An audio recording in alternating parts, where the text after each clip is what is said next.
রমজান মাসে শবে কদর খুব গুরুত্বপূর্ণ একটি রাত, যেটা হাজার মাস চাইতে উত্তম এই রাতের ইবাদতগুলো।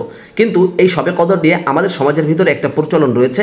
আমরা যেটা মনে করি যে শবে কদর হচ্ছে 27শে রমজান, অর্থাৎ 26 তারিখ দিবাগত রাত্রে হচ্ছে শবে কদর। কিন্তু আমরা যদি আল্লাহ রসুল সাল্লাল্লাহু আলাইহি সাল্লামের বুখারী শরীফের একটা হাদিসের দিকে তাকাই, তাহলে আমাদের কিছুটা বুঝে আসবে। হাদিসটি হচ্ছে তাহারু লাইলাতুল কদরি ফিল বিত্রি মিনাল আশরিল আওয়াখিরি মিন রমাদান।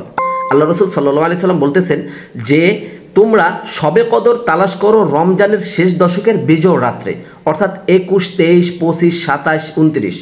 আপনাকে বলে নাই যে আপনি 27 তারিখই শবে কদর পালন করেন, কিন্তু হ্যাঁ, প্রসিদ্ধ কিছু আলেমদের মতে শবে কদর 27 তারিখে হওয়ার সম্ভাবনা বেশি। কিন্তু আপনি যদি শুধু 27 তারিখের অপেক্ষা শবে কদর নিয়ে বসে থাকেন, তাহলে কিন্তু আপনি পরিপূর্ণ ফায়দা হাসিল করতে পারবেন না। যদি 27 তারিখ শবে কদর না হয় তখন কি করবেন?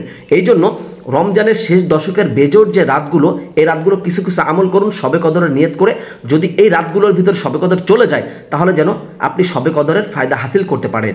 আল্লাহ পাক রব্বুল আলামিন আমাদের সকলকে শবে কদরের ফজিলত পরিপূর্ণ হাসিল করার তৌফিক দান করুক এবং ভিডিও শেয়ার করে অন্যদেরকে দেখার সুযোগ করে দেবেন।